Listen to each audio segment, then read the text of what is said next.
Hello, hello, hello. Hi, good evening, guys. Welcome to e-flux. My name is Yesomi Umolu, and I'm the curator of the exhibition Journeys with the Initiated, which is currently on view here at e-flux on the second floor and at Participant Inc.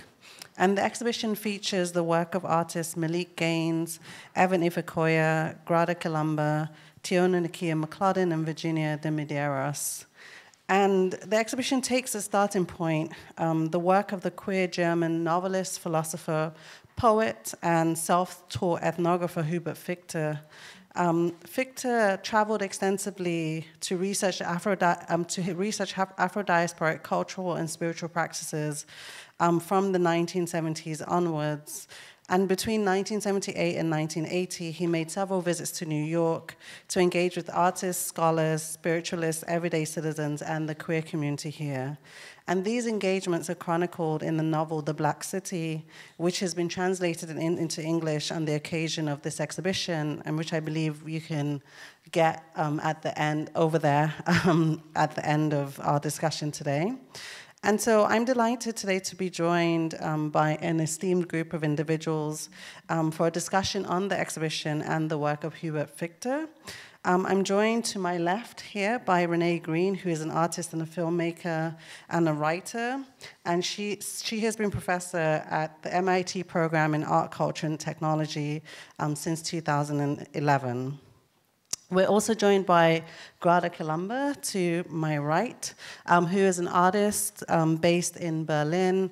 Her work has been shown extensively in exhibitions internationally, including Documenta, the Berlin Biennial, and various other institutions. And we're really pleased to be featuring one of her works called Illusions in the exhibition here at e-flux. To my far left is Diedrich Diederichsen, who is one of the co-leaders, is that the right word, of the broader Hubert Fichte project. And he writes essays on music, cinema, theater, and art and politics. And he is professor at the Academy of Fine Arts in Vienna. And finally, to my far right is Anselm Franke, who's a curator and writer based in Berlin, one of the other co-leaders of the project, and he is head of visual art and film at the Haus der Kultur der Welt in Berlin. And so the hope today is that we have about an hour and a half together, and we're going to talk, hopefully, for about an hour of that. And then we hope to open up to you guys for questions and reflections. One thing to note about this exhibition, and I think the overall project within which it sits, is that it's a project that kind of gleans from different perspectives internationally in order to have a broader interpretation on Hubert Fichte's work. So it's really important to be here today with you guys, not only to share with you about his practice and the responses to his practice in the exhibition, but also I think in a mode of a spirit of generosity and openness to hear from you guys about what you think about this work and how it functions in the world today. And I think most importantly for the guys, Anselm and Diedrich, who will go on to curate a show in Berlin at the end of, in fall of 2019, your responses and insights, I'm sure, will be very, very generative to their thinking around the sort of final moment of this project in Berlin. I'm going to kick off with a very general question regarding Hubert Fichte, and to ask each one of our panelists to talk a little bit about how they came to this figure and how that intersects with their own practice. So maybe we can start with Diedrich. Yeah. Thank you, Sumi. I hope that's not too long when I answer this question, because the first encounter was not so relevant maybe, but it's was kind of early puberty, youth. There was a novel that everyone was reading at that time. It was called Die Palette, and it was referring to a bar in Hamburg, the city where I also grew up, and it was sold as a beatnik novel, as a German beatnik novel, and was the only book that really sold very well of Fichte's books, and all of the things he did afterwards he financed more or less. with the income from this book or with the credit he got for that book, and he never wrote anything that was so sellable again.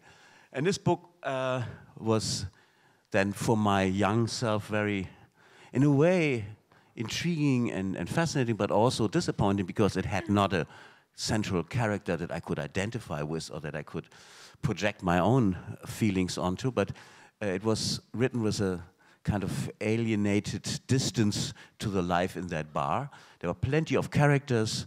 They were described often with short, laconic sentences. It already had, I would say now, a very kind of ethnographic feel to it. It was a strange world to Fichte, and later on I met several characters who were actually in that bar at the time and who did remember this guy who was very tall, had this curly hair, and was mostly sitting there and writing and being involved in everything, but with a distance. He was also a little bit older than the other regulars who were like young runaways and other people who were like, yeah, looking for adventure.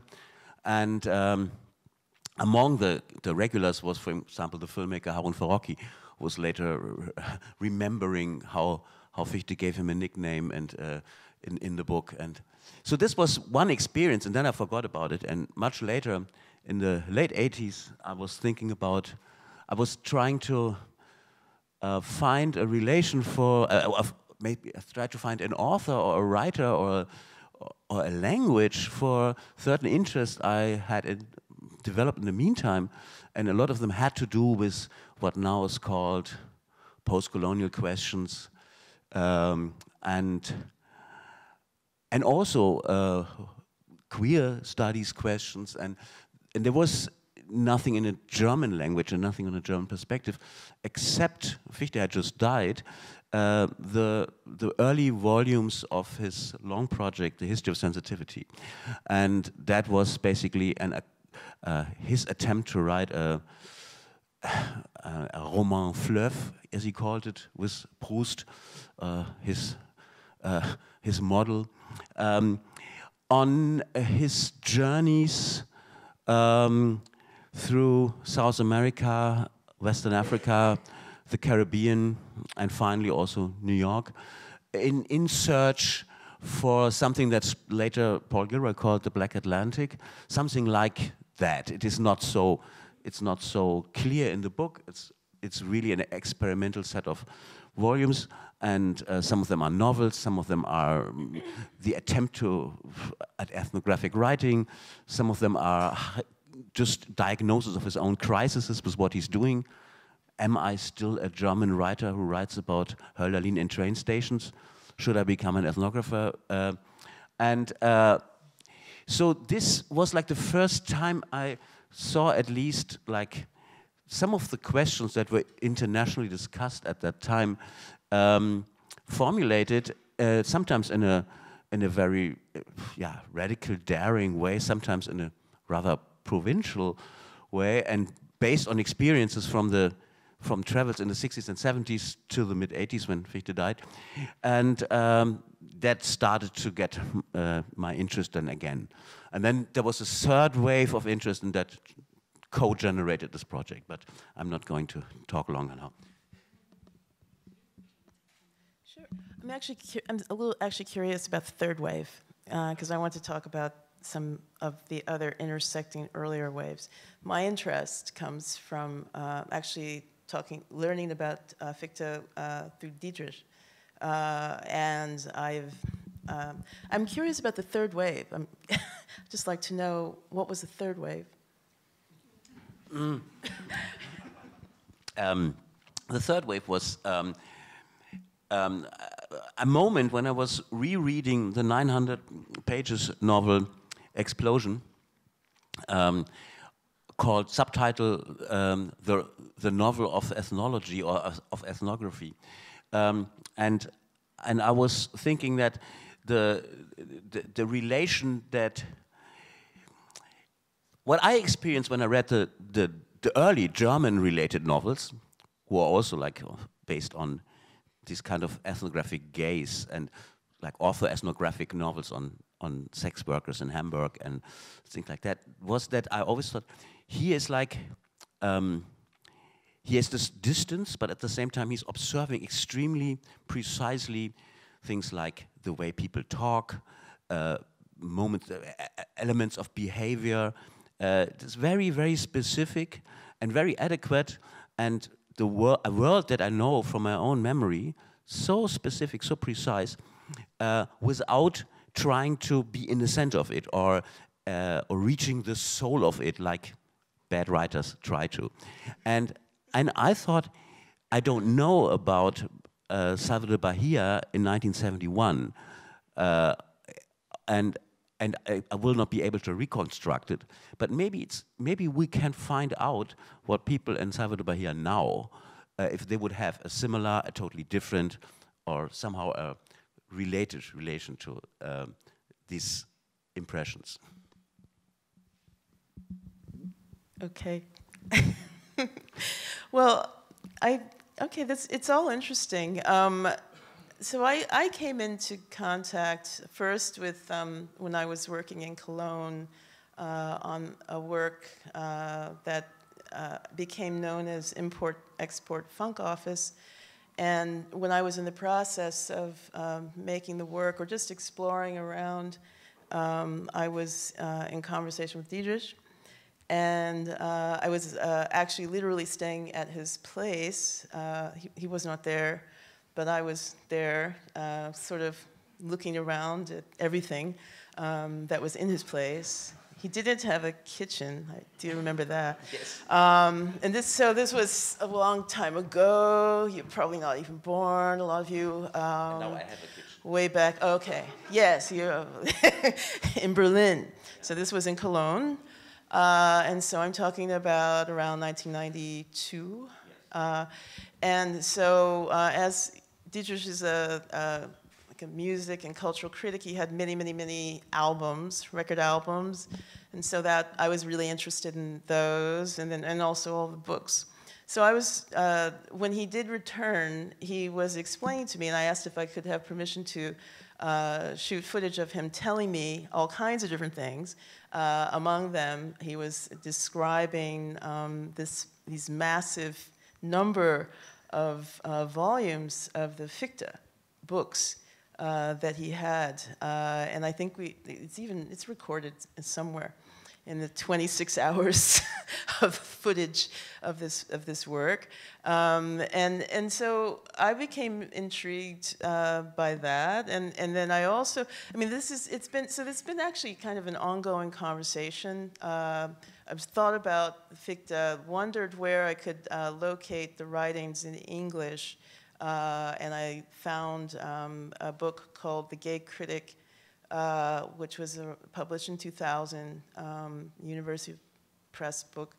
But I tried reading it, and I have to say that this is part of the interesting aspect of this Fichte probe, you'd say, to try to keep trying to read the Fichte, and trying to understand, or if not even understand, just kind of get in the stream of what this writing is. And so I mean, in terms of, I mean, this project is something also that's been developing over a while.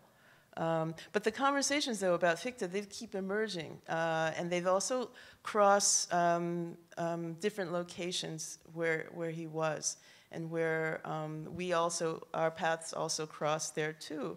Like in Portugal, for example, that was a significant place. But one, I found actually trying to trace, like when, to answer the question that Somi asked, when was the contact with Fichte happening? And it was actually, I found this, this is a book, it's called Negotiations in the Contact Zone, and it's also in Portuguese. And in the section, Diedrich has a contribution in there, and there are a few chapters, I mean, few parts of this contribution that are focused on Fichte. And I think it gives a really interesting way of thinking about the context from Germany, and also how this person may have ended up or came to New York around well, in the book 1978. And I was thinking, wow, I was here also in 1978. What were my impressions at that time as an 18-year-old or 17-year-old? And so, yeah, it's really interesting now to actually have this English version to read and try to think about what is he saying in relation to the people he's meeting and all kinds of things like that. And so I'll leave it there. I mean, I can come back to more. Grada, do you want to add your thoughts? Can you hear me? Yeah,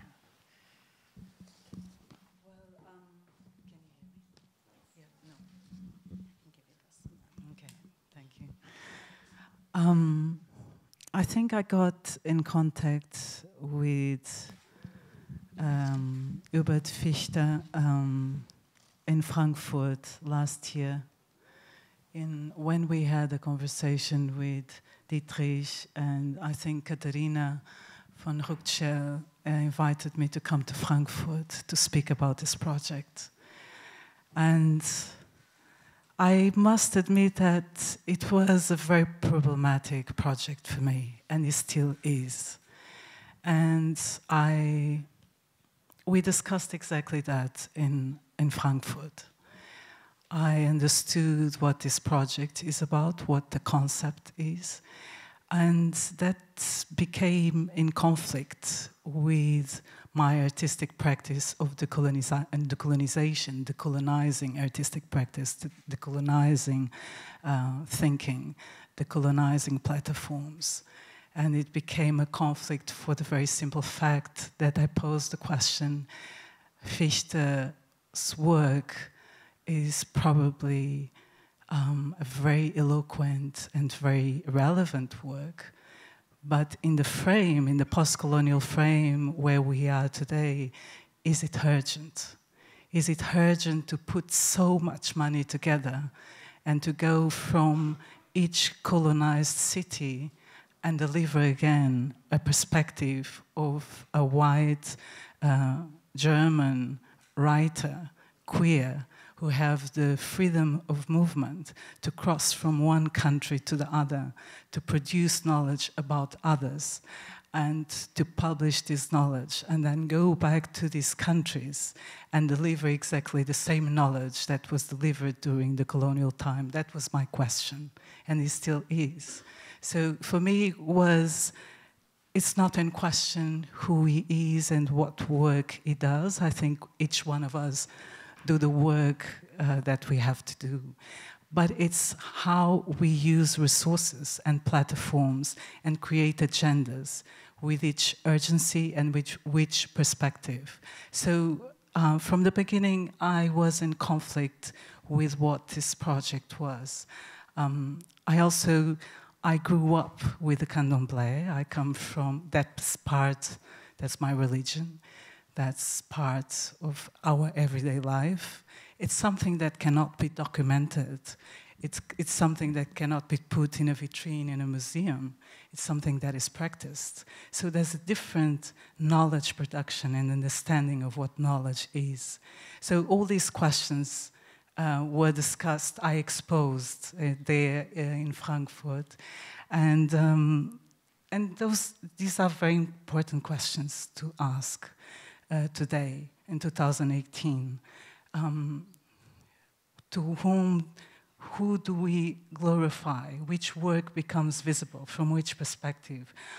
Which work becomes multiplied and is traveling around the globe? These are very important questions, especially in a time where marginalized people and most of the artists, black artists and artists of color, do not have access to platforms. So these are, for me, very important questions. We had this very fruitful conversation with different perspectives. I said very clearly, I have a problematic relationship with the project because the project has a problematic relationship with blackness. It has a relationship through voyeurism, through the construction of otherness, and that is for me very problematic. This is not my urgent project. My urgent project is elsewhere. And then this summer, we had this conversation, and this summer I was in Berlin again at the Berlin Biennale, and Yesomi, we had dinner in a very long, big table with a lot of people, and Yesomi was also there, and she was next to me. Maybe now I thought we all planned, maybe, and in the middle of the dinner, she told me about this project again, and I said, I will not do it. I don't want. That's not my project. It's in conflict with my practice. And she explained again and said, but that's exactly these different critical voices that are important. And I continued saying, I don't think so.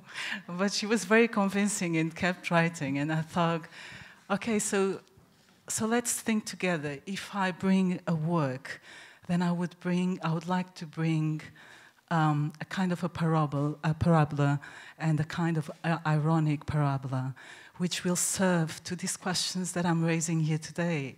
So the work that we installed upstairs is a work that was commissioned for the Biennale de São Paulo in Brazil in 2016. And it's called Illusions Volume 1, Narcissus and Echo.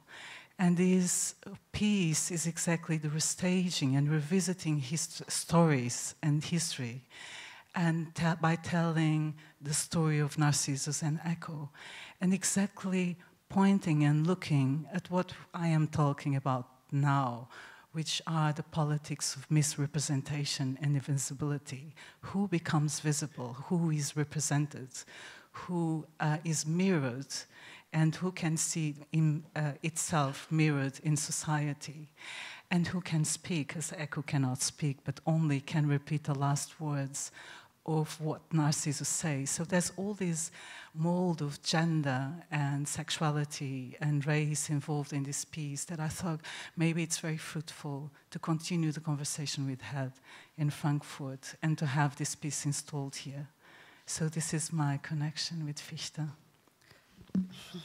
Well, I think before I let Anselm speak, I think it's important to maybe share the fact that I think as somebody coming into this project, that these questions as to appropriation, visibility or invisibility are questions that we grappled with through the process of trying to make this exhibition, and questions that we grappled with alongside other people that we invited into the conversation in New York.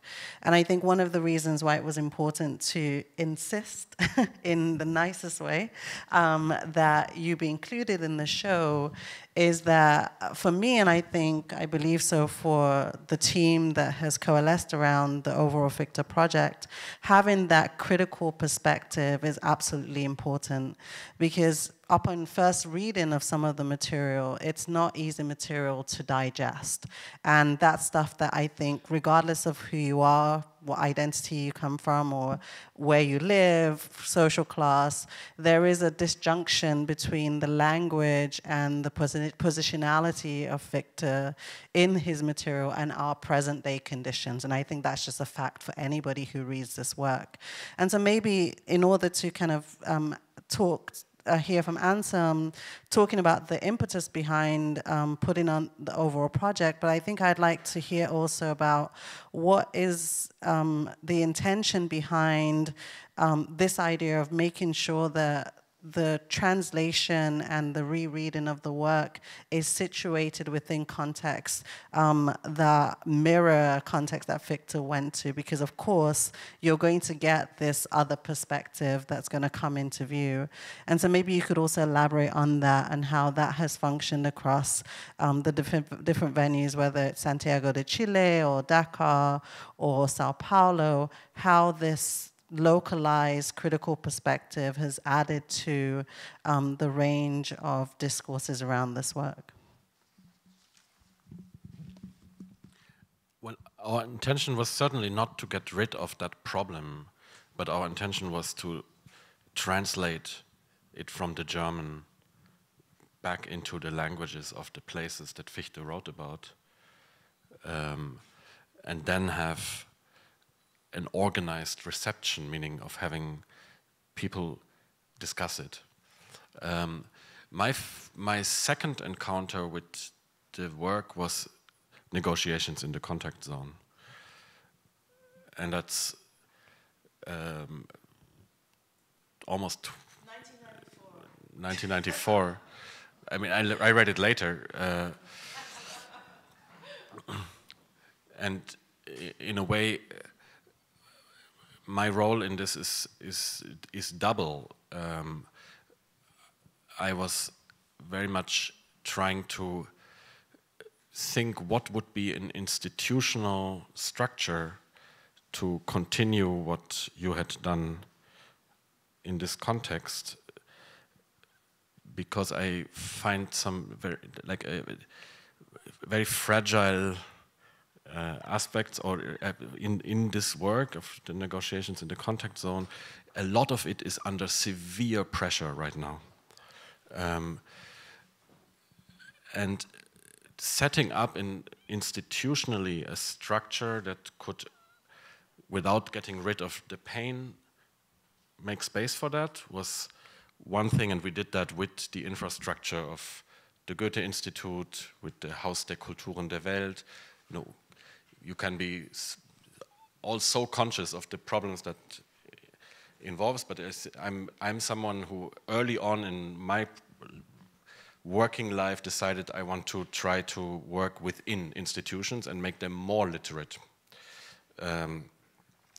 And in doing so, I'm looking for resources that speak also to local genealogies, that are able to put the very sort of implicit mechanism, the magic implicit in the working of an institution in constructing its object, into crisis. And that is above all, in this case, art. Right?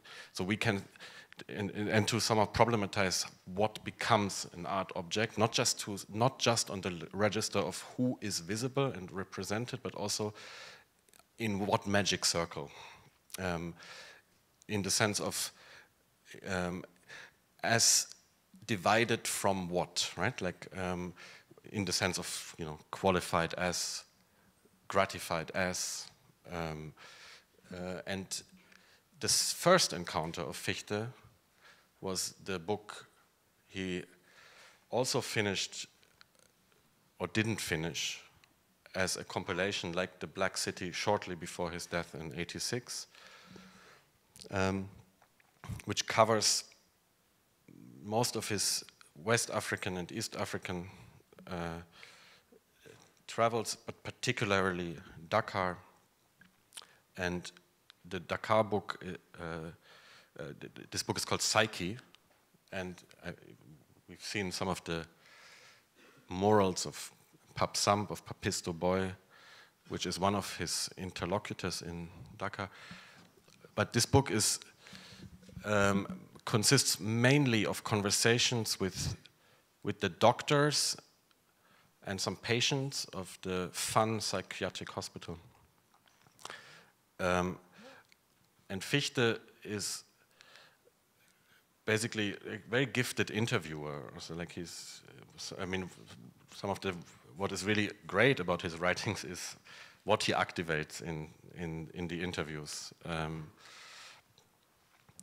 And many of them are, you know, like sort of interview cycles. So he speaks to the same person over several years, over several visits. And the moralist Papisto Boy, who I think we see Diedrich's photographs of, this was the last station. It just opened in October before New York. And the exhibition that took place at Raw Material Company was focusing, among other things, on the moralists whose work is still present, but in severe decay in the city of Dhaka. But so that is one thing, this recurrent conversations with this artist, and Diedrich says, I think, if we get the chance, more about him later. The other part is these conversations with the institution and with the inmates of the institution of this Fun Psychiatric Hospital.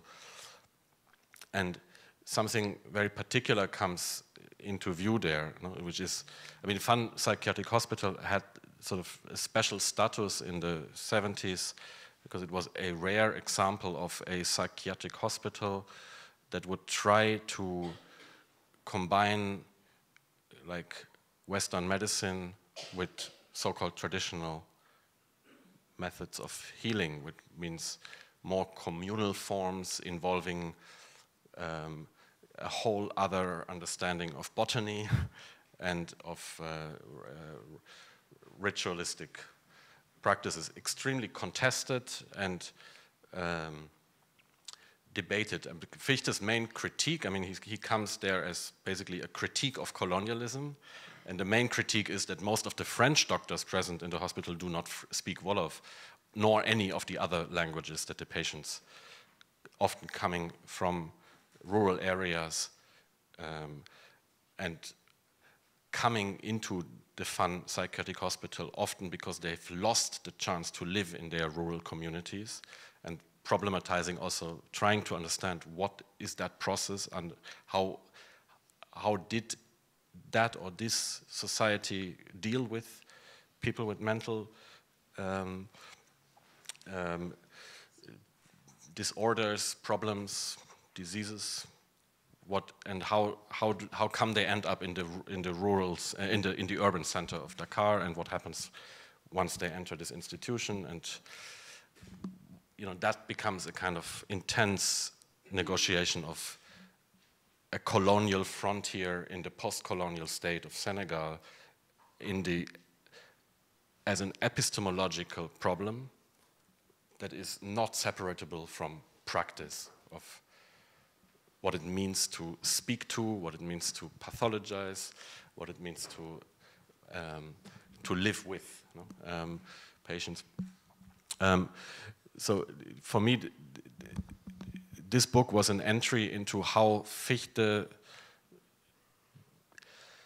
somehow opened up, of course, as part of sort of the momentum also of anti-psychiatry, and he was not the only one who would understand that the anti-psychiatric question needed to be brought into connection with colonial history, and that there is something at stake that is simultaneously addressing the question of art, although art never is very explicit in the discussions of anything connected to the Fun Psychiatric Hospital, but it becomes explicit when he juxtaposes these discussions with the work of Papis Dubois and the formatting of the psyche in capitalist, also in post-colonial capitalist states and nation states, right? Disciplined nation states taking part in a modern project of disciplinarization. So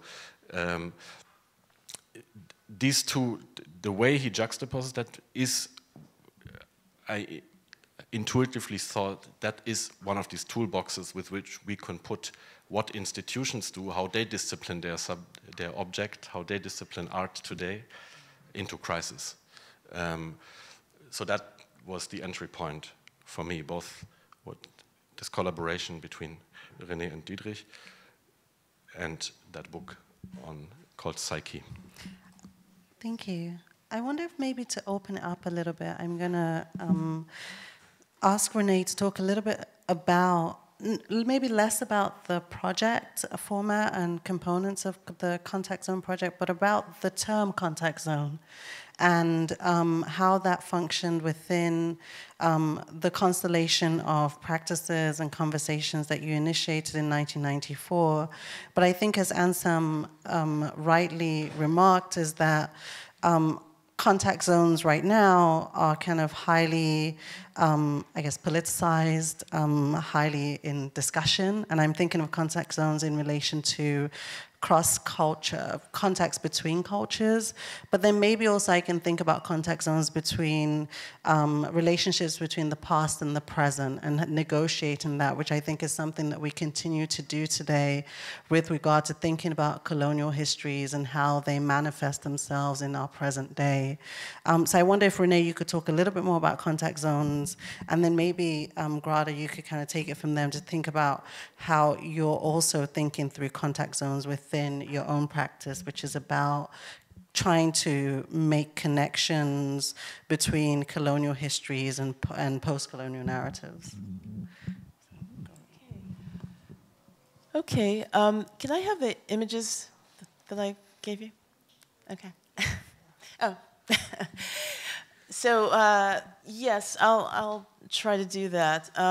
Okay, contact zones, in terms of the time that this project began, because it's a larger project. The negotiation in the contact zones was something that I won't go into the details, but it does touch on some of the things that Anselm mentioned in terms of how to deal with an institutional situation and what to do, how to change anything within that context. What do you do that exceeds that context? And so contact zone, as I was using it then, I was referencing Mary Louise Pratt. She had mentioned the term in a book called Imperial Eyes. And this was coming from linguistics reference, but it was being shifted. I was using it to think about different spaces, places that people were coming together, often in port locations and different in transit, and were needing to negotiate how to communicate with each other. So the linguistic aspect comes into it in that sense as well, and Creole languages, syncretic kinds of combinations, all of those sorts of things were part of it. In terms of, I do actually have to look at the book though for a moment. I think because it was important to me, the contributors who were part of it, and what I was doing in terms of gathering together and inviting these various people were to try to get various perspectives from people who had a relationship to particular places and who were questioning and making work in relation to these questions. And so they include filmmaker Karim Anouz, who is Brazilian and Algerian. Some of you may have heard of him, maybe not. And also Mantia Diawara, he was one of the contributors to it. There was a journalist in Portugal named Diana Andorinha, who I was interested in, partly because she was negotiating the contact zone of having been, well, she's a journalist and she was dealing with the 60s in Portugal. So under the dictatorship, what she did when she was a student and how she became a journalist and was continuing to make work. And so there were a number of different aspects in terms of the people that I had invited. And I think that the notion of contact zones in a very broad sense, which is also resonant today, is what I was thinking about at that time in a number of ways. And so it also entailed a body, my body, and for example, moving through the spaces, and also many, many questions. I think that these things are, I mean, kind of resonant actually with what Grada was mentioning in terms of, well, trying to figure out who has access to what, and how is it possible to circulate in different ways and in different times. So, yeah, I mean, I think that the contact zones that I was also interested in were spanning these histories, so colonial, post-colonial, also to the present, and what the traces were that were visible or even invisible, moving through Portugal, for example, and its relationship to Brazil.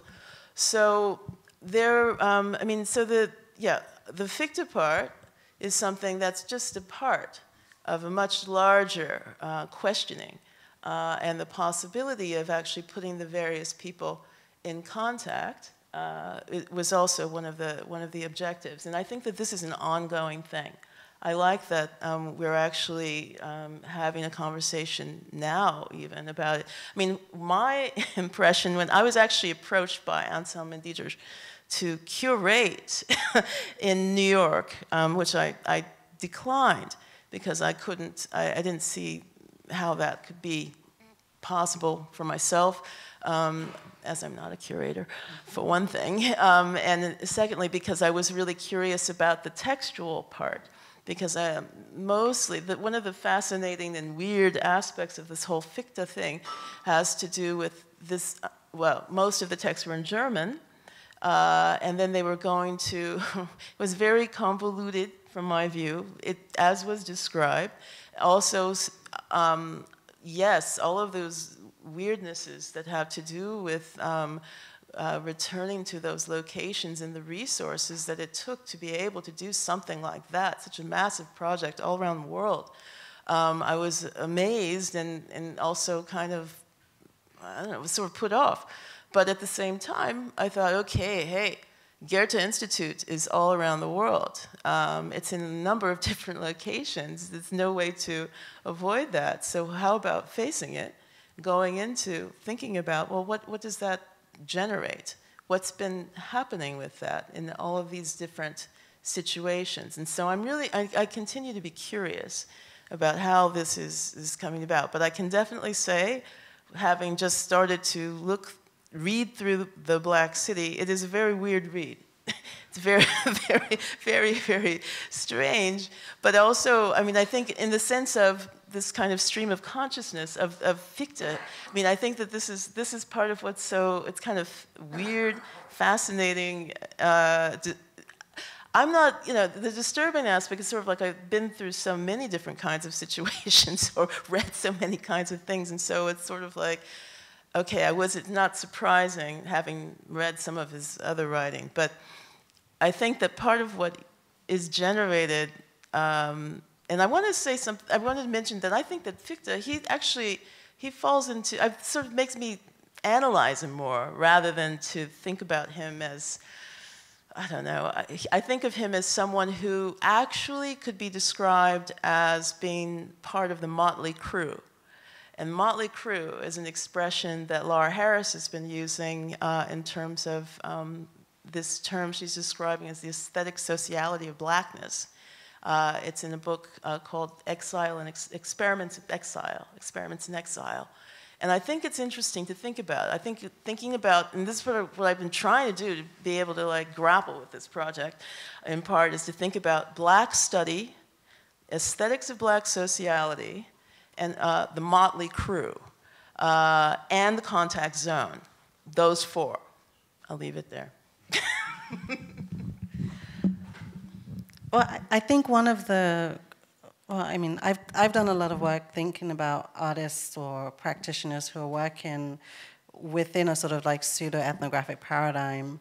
And I think one of the key things in Fichte's work is the paradox that he finds himself in these contact zones, traveling around the world, researching the African diaspora, and being cognizant of his own positionality as an outsider, and with everything else that brings, but still being interested in engaging further and further with these contexts. And so I think that paradox is part of numerous contact zones, right?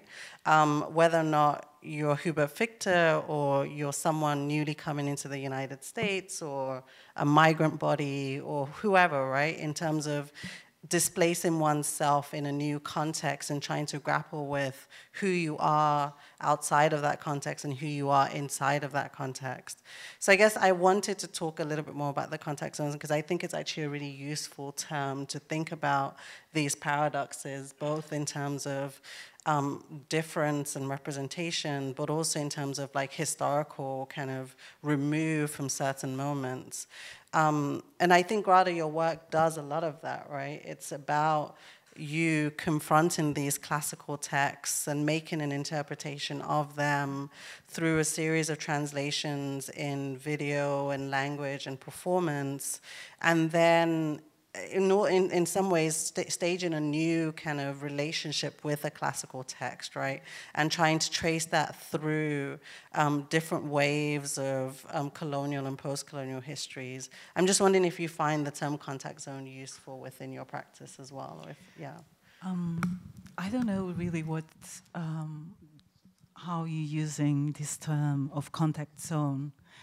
But so fixated on it, quite honestly. Yeah, I think, yeah, but this contact zone, when I hear, I see a geography and I see different spots in the globe, different cities, which are the contact zone. And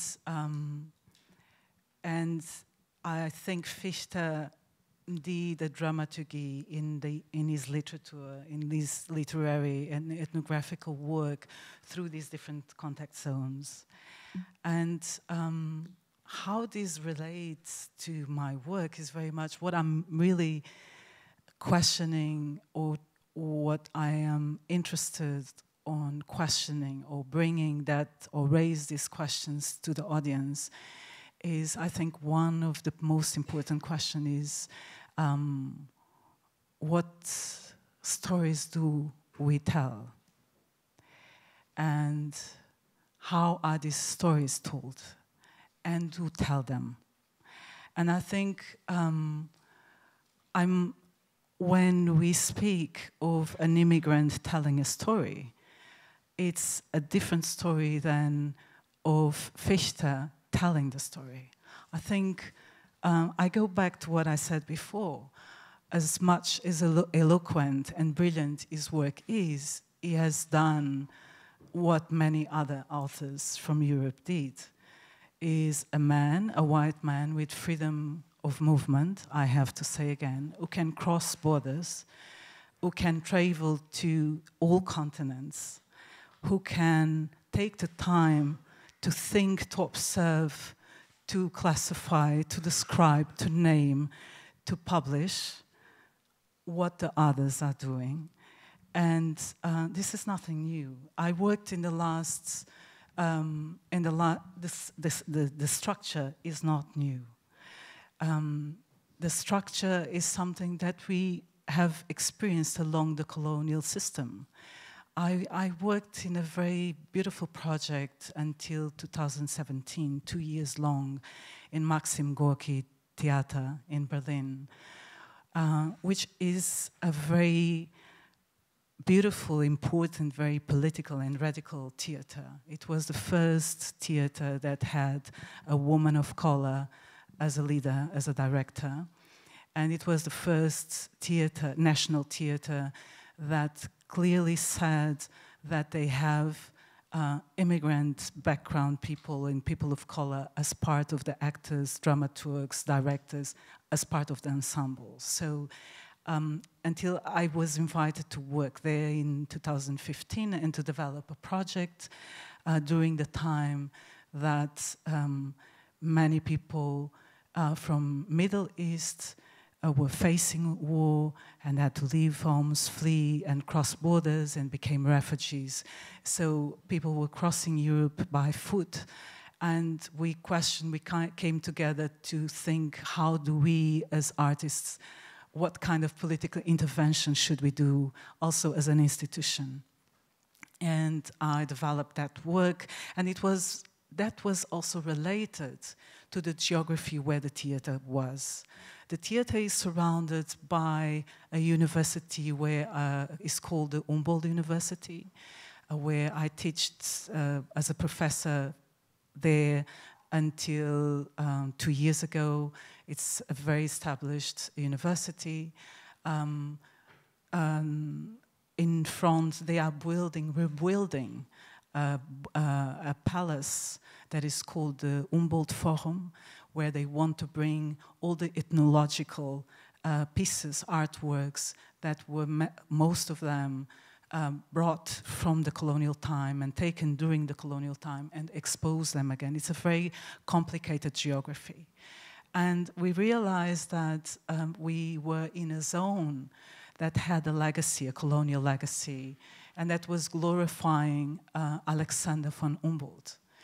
And he was this brilliant scientist who was financed by the Spanish royalty and empire to travel and to produce knowledge, to produce new geographies and topographies and classifications that, of course, would help Spain to have better access to the exploitation and colonization of the Central America. So he went through a journey until America, passing Cuba and etc. And the question that was raised to us was that this forum was being built, and that we discovered that Humboldt was a kind of a superstar back then in this time. And he used, when he would come back from his colonial journeys, he would go to a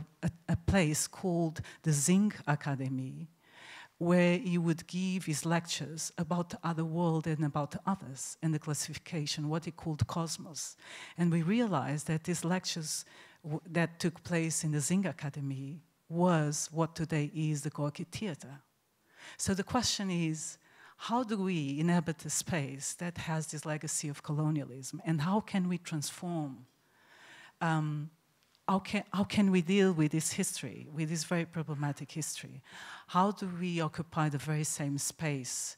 And which stories are we going to tell now, knowing what we know?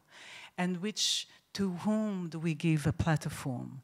And which knowledge do we produce in this platform? So this was what Humboldt did back then 200 years ago, is not different, is the same movement of coming from north to south, but knowing that those from south cannot come north. So how problematic is it that we reproduce this work and translate and go back south, where people cannot come north, to tell them, read how we wrote about you? And that was, for me, what became so problematic. So which stories are we telling, and from which perspective, and who are telling them? This is something that then I try to bring to my artistic practice and to raise. And I think this is a very important question to ask. So we are not questioning the knowledge of the artists themselves, but how do we create platforms and structures to present this knowledge? I think this is really a crucial question for me. More important than now speaking also about the artistic practice, but how to relate that.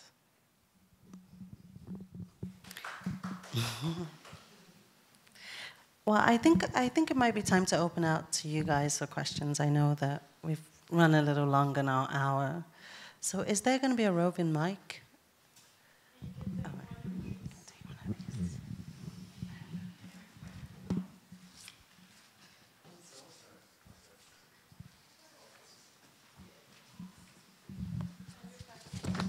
So let me start. It'd be good to hear the two leaders respond to the last comment. Leaders, I mean co-organizers, or however you define it. Yeah, I think I would like to indeed question the artist, and I don't think so much that one can describe Fichte as eloquent. He's most of the time he is confused, and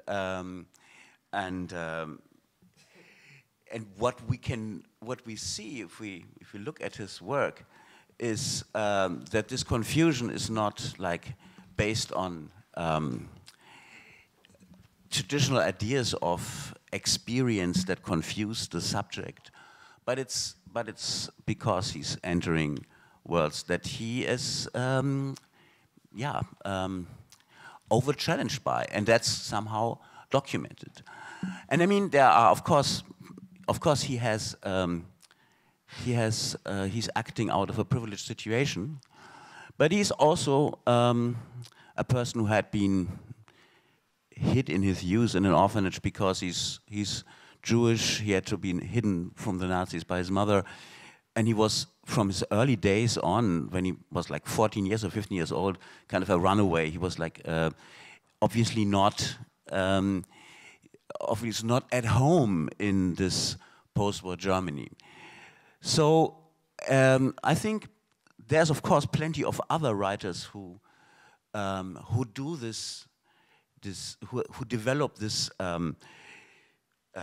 program of researching the world, and then coming back and having acquired knowledge and delivering it to the North. But in his case, there are elements of that there too, of course. But the interesting is he was looking, and that's also part of the project, for a reception, and the reception would have been basically that that the South, or people from the South, would come to the North, and that the voices would be like heard in the North, and that the descriptive knowledge or the descriptive language that is developed during this kind of travels would be able to counter it and subvert it, and also to be completed by a reception. But the normal thing is that the writer from the North, or the privileged writer in general, writes about something just to the world he's coming from, or she's coming from, and goes back to that same world. And that was the idea of the project, to undermine this or to open this up. And of course, this can only be done experimentally, and it could only be done so far, and with a lot of negotiations. And but it had like results that basically this kind of the specific criticism towards the first vector in it, the first direction it had been expressed and articulated several times, and then in the reaction towards the work itself and in the artistic reactions, develop all different kinds of forms and nuances of that criticism, and also kind of what never happened really, that I have to say, is that that something landed in between.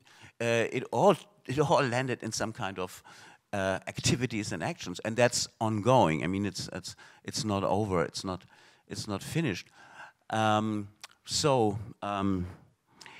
Yes, and the last thing about that maybe is that of course one could do some similar project with a writer that is just completely dumb, or just completely traditionally unaware of his or her position in such a situation. But that would have been, I think, would raise a less interesting criticism. In this case, where it's a writer that is aware of the precariousness and partly absurdity and the contradictions of what he's doing, constantly changing the format, constantly changing the relation between the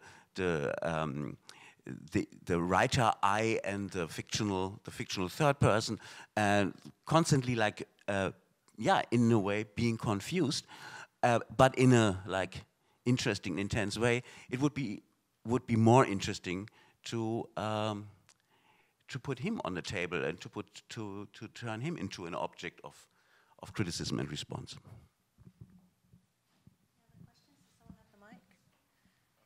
Yeah. Hello. Hi. I can speak a little bit to this problem. From my perspective, I was invited to be part of the project in Chile. So I I was part of it. I was sent a package from the Goethe Institute with lots of text that I had to read. And I thought that was a good exercise. Initially, I was very skeptical. But when I started reading Fichte, I saw that he was embodying the problem that I was skeptical about, that there was complexity to his writing. The creation of Jackie, walking around in Santiago, became really significant to me. And I believed in Franke and Diedrichsen's attempt at rereading this axis, this power relation, and trying to see if the artist from the places could kind of make cuts into the overdetermined power relation that you speak of, which is, it's there, it's constant. I do hate Fichte in a way because he had that privilege, because that's the way, I mean, he was one of the people from Europe who came to Chile in the 70s during Allende to see this revolution and then left, you know, and then but then he talked to Jorquera, to this person who had been tortured, and then I understood there was a deep commitment to try and understand something from his position, and his position is as valuable as anybody else's, of course. And my way of understanding him was to put myself in his place, because he was trying to understand where he was going from his position, creating another persona. And so I try to understand him, and I think the problem never goes away. The thing that happened to me is in his writing, there are moments, precision moments, precise moments of understanding that while I'm reading, I think I understand something about what is happening in the relationship between people, and then it goes away. And then he acknowledges that it goes away. And I think that's extremely valuable, and it's something that I hope is also happening with the project as a whole. And I feel like that happened to me, seeing the show today and seeing some of the pieces in the show where I did feel some cuts into something. The overdetermined aspect of the Goethe Institute and Germans going from different countries is unavoidable, and I feel it's better to do it this way. I mean, if you hadn't done it this way, it would have been obscene, you know, meaning like opening it up, publishing the books, translating the books, seeing what can happen. I think that's valuable. It is full of problems, but I do think at the core in the work of Fichte, that problem is addressed over and over and over again. And I think that's it. That determines my position in relation to the project. Thank you. Tiana, can I call on you to share some of, because Tiana's work is featured in the show, and she responds directly to material from the Black City. I'd just like you to share your perspective and how you engage with the material and how you were able to glean a work from it. I think I went even further with the critique by wanting to first, like, disclose, which is what I did in the workshop, is that I'm a priestess myself. I'm a priestess of Ogun. I was initiated in Cuba 6 years ago. So I'm of one of the many, what I call sister religions that are being profiled by Fichte. So in my piece, there's a couple of things that happen besides looking and reading through the preview copy of Black City. I wanted to tackle a text that wasn't translated, which was Shango, that's looking at his ethnographic research in Trinidad, Bahia, and Haiti around the god Shango. And the way that I dealt with that, or my energy in wanting to look at that particular text, was to kind of wrestle with the fact that there's something that I don't have access to. And the way that I went about that, being able to deal with the translation of that text, was like literally using my iPhone and taking pictures and using iTranslate to go through the text. So it created this labor to just kind of like get in my body how hard it is to actually get a hold of the thing, get a hold of something that exists, that kind of has something that's very precious to you on Front Street, one. And then the pieces on the wall that I have at Participant, basically create composites where it makes that text and those drawings that are featured in not only that book, but Pierre Verger and Roger Bastide's ethnographic work illegible again. Because I find all of them problematic. I mean, Pierre Verger, my own relationship to Pierre Verger has been something that's very complicated because I was able to see things that I participated, aspects of my religious practice through his photography and learn through his writing as well. With my video pieces, I wanted to literally show the mundanity of what it requires of me as a priestess every year to celebrate my Ocho birthday with the dinner. And then even more, I guess what I started off saying I wanted to go further with was that I wanted to hold everybody accountable and show that there's a problematic aspect once we think about the transmission of things that are supposed to be sacred or private.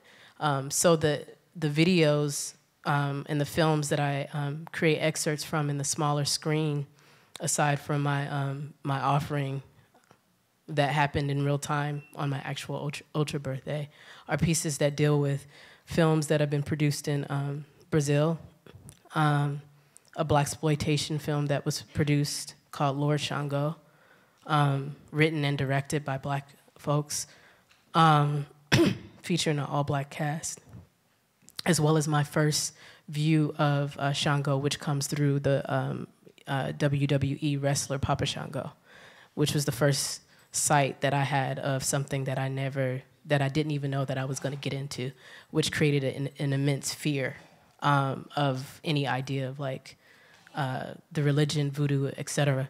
And my interest was to show how complicated these things get when they are translated through different forms of distribution, media, and to challenge ideas of form. So Hubert Fichte was just as problematic as these blaxploitation filmmakers who are American-based, just as problematic as these, Afro-Brazilian filmmakers who created a sort of a blaxploitation image, just as problematic as the figuration of Papa Shango by a Latino wrestler.